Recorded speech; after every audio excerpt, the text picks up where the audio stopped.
Muy buenas, amigos de la vida. De nuevo, psicoanálisis, respuesta necesaria hoy con el último de los segmentos o capítulos de Freud en el judaísmo y el antisemitismo.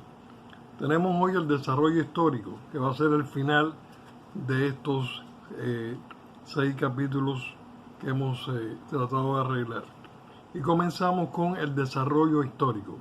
Pongan atención que es bien interesante, son las mismas palabras de Freud.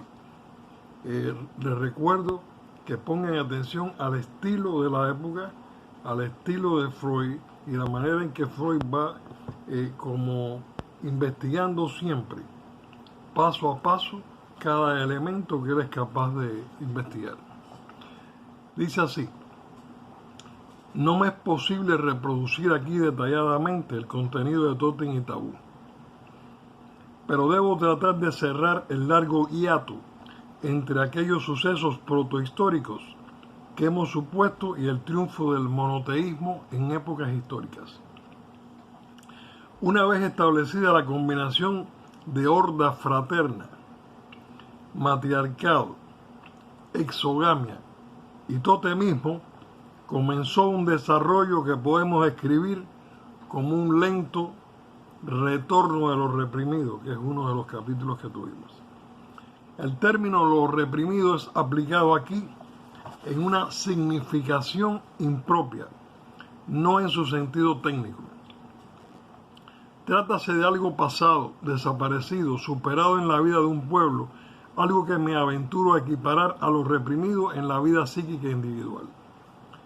Por ahora no podríamos decir en qué forma psicológica subsiste eso, lo pasado durante el lapso de su latencia. No es fácil trasladar los conceptos de la psicología individual a la psicología de las masas, y por mi parte no creo que se adelantaría mucho adoptando el concepto de un inconsciente colectivo. De por sí, el contenido del inconsciente es ya colectivo, es patrimonio universal de la humanidad. Así, por el momento, habremos de conformarnos con aplicar analogías. Los procesos que aquí estudiamos en la vida de un pueblo, que es el pueblo judío, son muy similares a los que hemos llegado a conocer en la psicopatología, pero no son exactamente los mismos. Nos vemos obligados a concluir que los sedimentos psíquicos de aquellos tiempos primordiales se convirtieron en una herencia que en cada nueva generación solo precisa ser reanimada, pero no adquirida. Adoptamos tal conclusión teniendo presente el ejemplo del simbolismo. Sin duda alguna innato, que data de la época en que se desarrolló el lenguaje, que es familiar a todos los niños sin necesidad de haber sido instruidos al efecto, y es que uno y el mismo en todos los pueblos, a pesar de todas las diferencias idiomáticas. Lo que aún pueda faltarnos para estar seguros de nuestra conclusión, nos lo ofrecen otros resultados de la investigación psicoanalítica, al demostrarnos que en una serie de significativas relaciones, los niños no reaccionan de acuerdo con sus propias vivencias, sino de manera instintiva, a semejanza de los animales, de un modo solo explicable por la herencia filogenética. El retorno de lo reprimido se lleva a cabo lentamente. Por cierto que no ocurre espontáneamente, sino bajo la influencia de todos los cambios de las condiciones de vida que tanto abundan en la historia de la cultura. En este trabajo no podemos examinar las circunstancias de que depende ni ofrecer algo más que una enumeración fragmentaria de las etapas de este retorno. El padre vuelve a ser la cabeza de la familia, pero ya no tiene la omnipotencia del protopadre en la horda primitiva. El animal totémico cede su plaza al Dios a través de transiciones que aún no son claramente reconocibles. Primero, El Dios antropomorfo sigue portando cabeza de animal. Luego tiene una preferencia por metamorfosearse en este determinado animal. Más tarde aún, dicho animal se torna sagrado y se convierte en su compañero favorito. O bien se acepta que el Dios ha matado a ese animal y lleva un sobrenombre correspondiente. Entre el animal totémico y el Dios aparece el héroe, a menudo como etapa previa de la deificación. La noción de una divinidad suprema parece haber surgido muy tempranamente, al principio en forma solo nebulosa y sin conexión alguna con los intereses cotidianos del hombre. Al fundirse las tribus y los pueblos para formar unidades más vastas, también los dioses se organizan en familias y en jerarquías. A menudo uno de ellos es erigido en dueño y señor de dioses y de hombres. No es sino a tientas y paulatinamente cómo se da entonces el paso siguiente hacia la adoración de un solo Dios, y por fin prodúcese la decisión de conceder todo el poder al Dios único y de no tolerar otros dioses junto a él. Solo entonces quedó restablecida toda la grandeza del protopadre de la horda primitiva. Los afectos a él dirigidos podían entonces repetirse. El primer efecto del reencuentro con aquel ser perdido y anhelado durante un largo tiempo fue tremendo, correspondiendo exactamente a la descripción que de él nos ha dejado la tradición de la entrega de la ley en el monte Sinaí. Admiración, sobrecogimiento y gratitud por haber caído en gracia ante sus ojos. La religión de Moisés conoce únicamente tales sentimientos positivos frente al Dios Padre. La convicción de que su poder es irresistible, la sumisión bajo su voluntad, no pueden haber sido más incondicionales en el inerme e intimidado hijo del protopadre de la horda, al punto de que solo trasladándonos al medio primitivo e infantil atinamos a comprenderlas plenamente.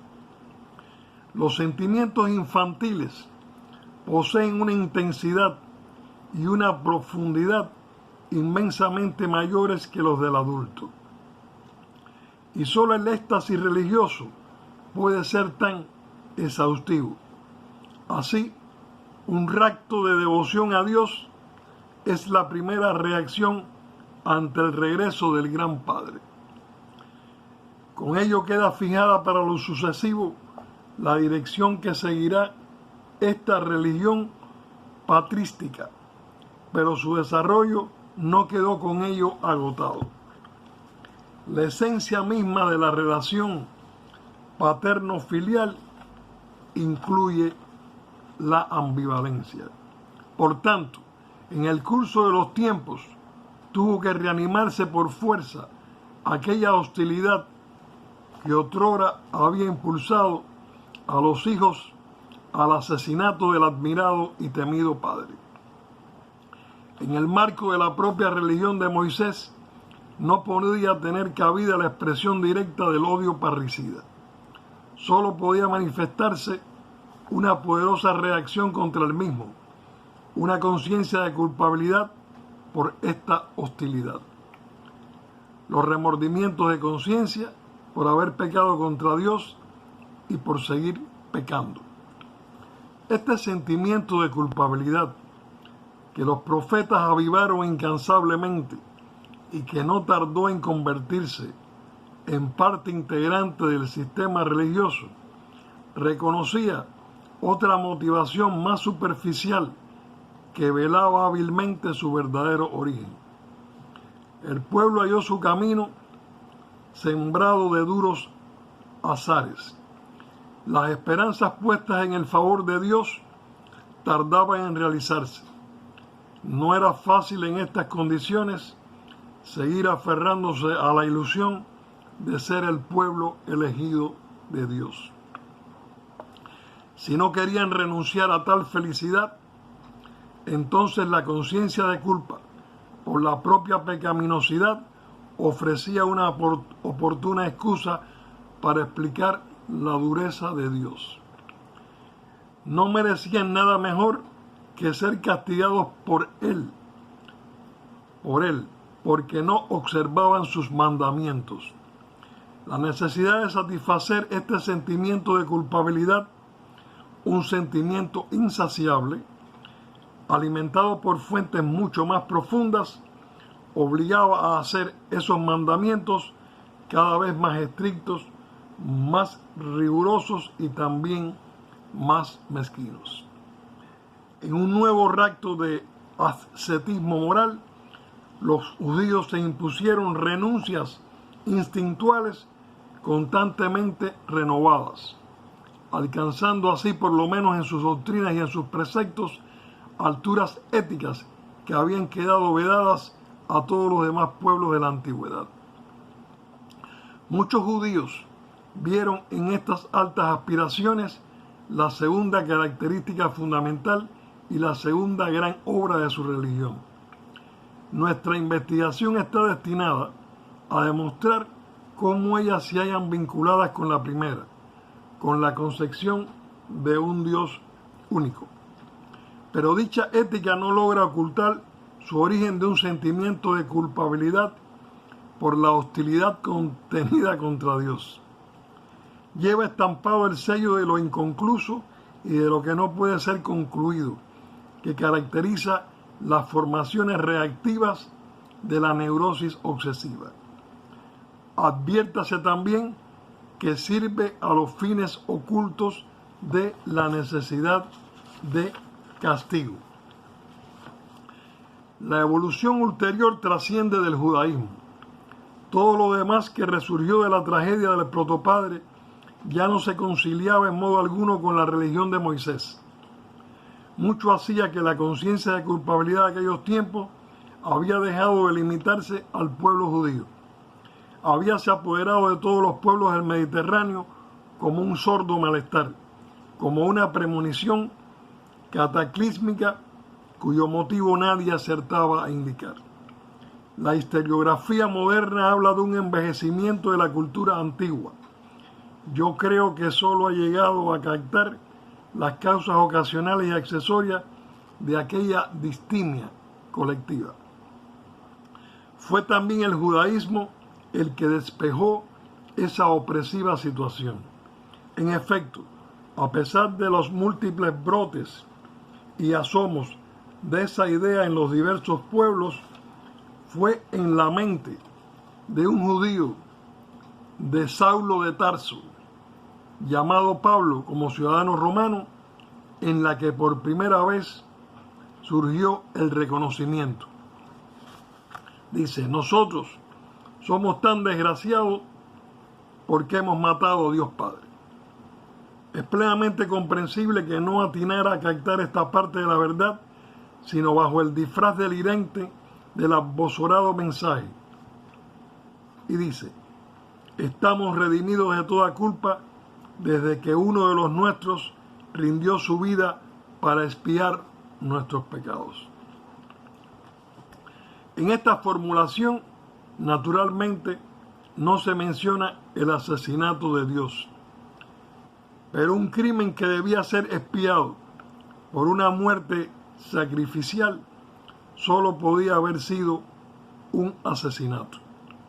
Además, la conexión entre el delirio y la verdad histórica quedaba establecida por la aseveración de que la víctima propiciatoria no había sido otra sino el propio Hijo de Dios. La fuerza que esta nueva fe derivó de su arraigo en la verdad histórica le permitió barrer todos los obstáculos. En lugar de la gozosa sensación de ser el pueblo elegido, aparecía ahora la liberadora redención.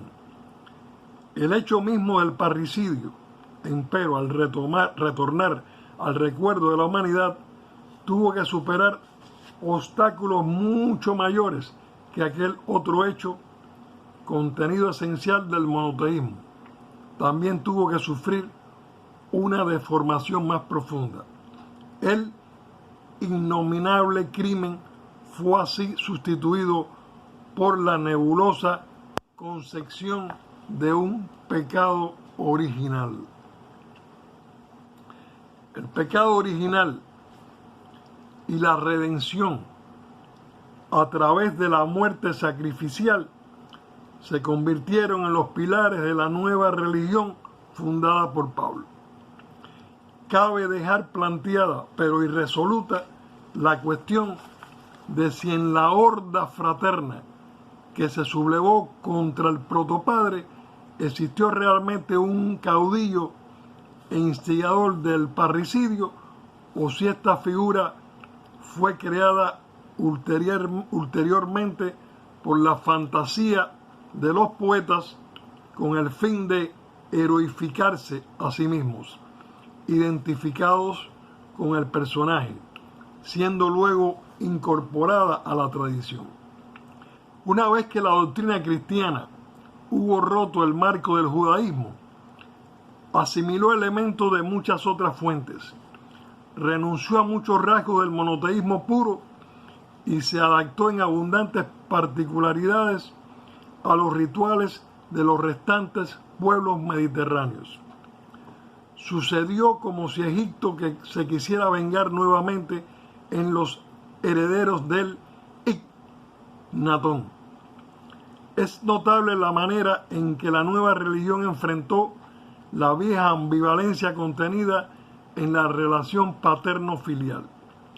Si bien es cierto que su contenido esencial era la reconciliación con Dios Padre, la expiación del crimen que en él se había cometido no es menos cierto que la otra faz de la relación afectiva se manifestó en que el Hijo, el que había asumido la expiación, convirtióse a su vez en Dios junto al Padre y en realidad en lugar del Padre.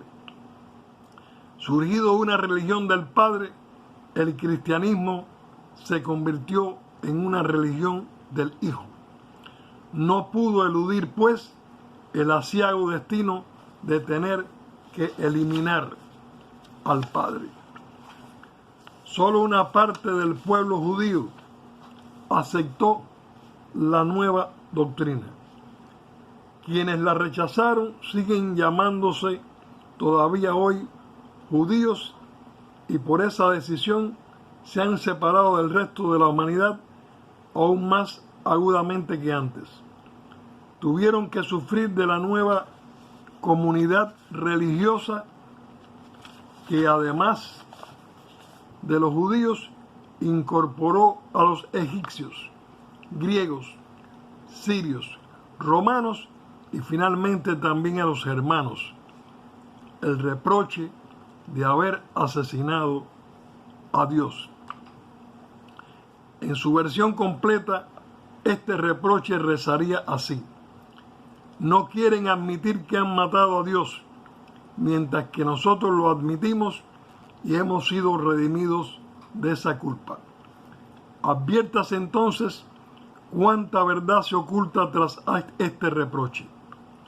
¿Por qué a los judíos les fue imposible participar en el progreso implícito en dicha confesión del asesinato de Dios?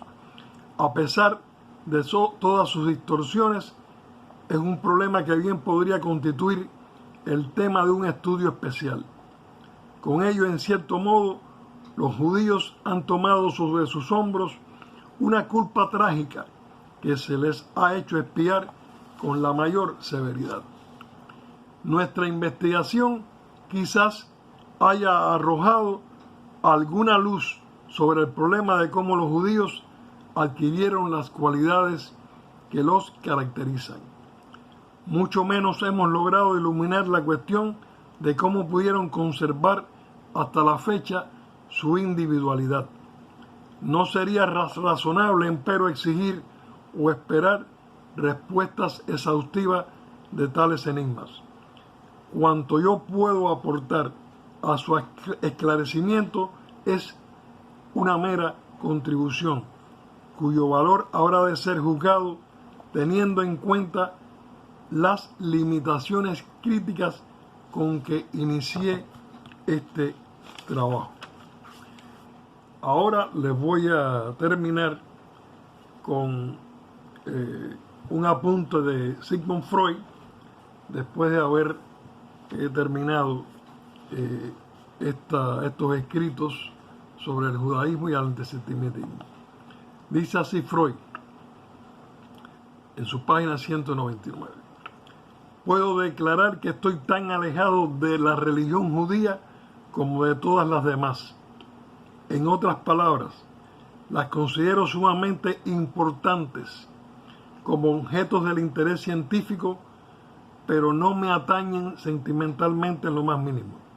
En cambio, siempre tuve un poderoso sentimiento de comunidad con mi pueblo, sentimiento que también he nutrido en mis hijos. Todos seguimos perteneciendo a la confesión judía.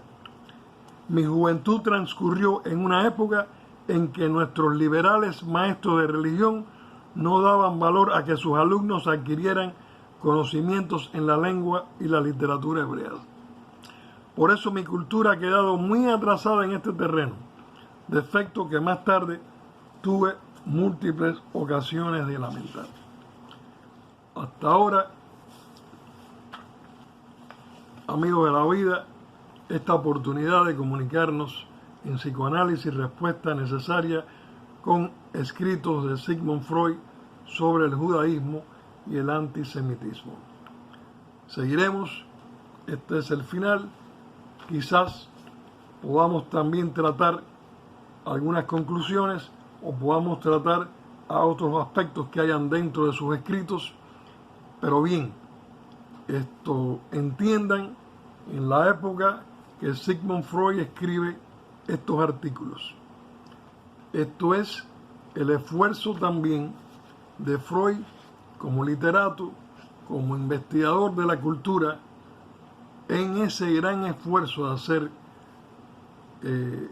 un intento de colaborar, es decir, con el mundo social a nivel universal. Que pasen muy buenas y como siempre aquí estamos en Psicoanálisis Respuesta Necesaria, interesados en la educación y la salud mental.